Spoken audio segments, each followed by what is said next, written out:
As a non-native speaker, you've probably heard countless times why supposedly native speakers are better teachers of English.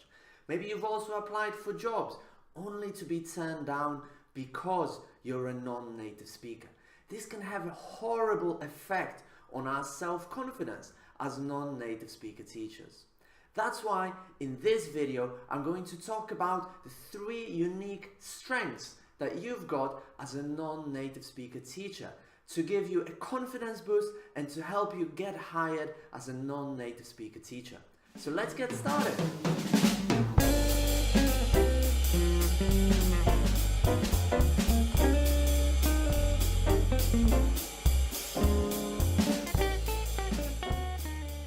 All of us, as non-native speaker teachers of English, we are also successful learners of the English language, and I think this gives us some unique strengths that I think we should start acknowledging in order to gain confidence and start using in the classroom in order to get better effects, and also start using in the recruitment process in order to get better chances of becoming employed as a non-native speaker.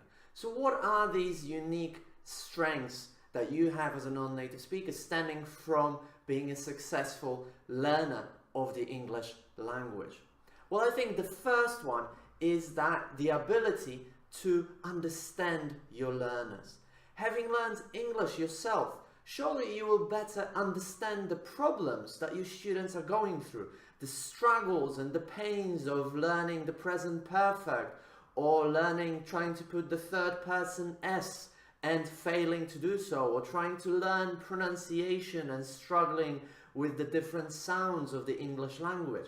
And I think having learned English gives you the ability to better empathize and sympathize with your students, which I think is crucial for gaining rapport. So strength number 1 is understanding your learners. Strength number 2 is the ability to predict the problems that your students are likely to be having when learning English and offer practical solutions based on your experience, practical solutions to these problems. Having learned English yourself, surely you've already identified the areas of the language that were difficult for you and are likely to be difficult for your students. And even better than that, having learned English to a high proficiency level, you've managed to overcome these problems, which means that you might have great practical strategies and solutions to these problems, which are not just based on theory or something that you've read somewhere, but something that you've actually lived, which I think adds something great and can motivate the students to continue learning English. So strength number 2 is the ability to predict and offer solutions to the problems that your students might have when learning English. Strength number 3, your unique strength number 3, is the ability to motivate your students. A lot has been written about how to motivate students, and this can vary depending on the educational context, depending on the country where you're teaching, the school where you're teaching in, and so on. However, one of the most fundamental and best ways to motivate learners, according to research, is being a role model for your students. And what better role model can you think of than somebody like you? Somebody who has learned English to a high proficiency level.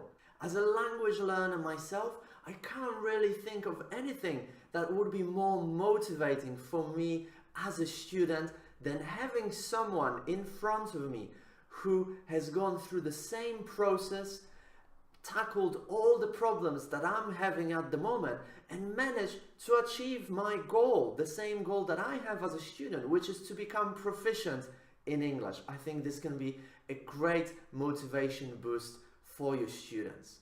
So in this video, we covered the 3 unique strengths that you've got as a non-native English speaker teacher, which stem from your language learning experience, or more specifically, your experience of having learned English to a high degree of proficiency. And I think it's really important to understand these strengths in order to gain more confidence, which I think a lot of us as non-native speakers lack. And even more importantly, if you want to boost your chances of getting hired as a non-native speaker, then highlight these strengths that I've just mentioned in your CV, in your cover letter, in the interview, and show the potential employer how you can better help your students achieve their language goals because of your language learning experience and because of your non-nativeness. And if you enjoyed this video, then give it a like, give it a share, follow us on the YouTube channel, and don't forget to download my completely free PDF guide. 6 foolproof tips to boost your professional profile and get hired as a non-native speaker teacher. By reading this guide, you will learn exactly what you need to do to create a solid professional profile and to increase your chances of getting hired as a non-native speaker despite the discrimination and native speaker bias. You can download the guide by following the link in the description to this video.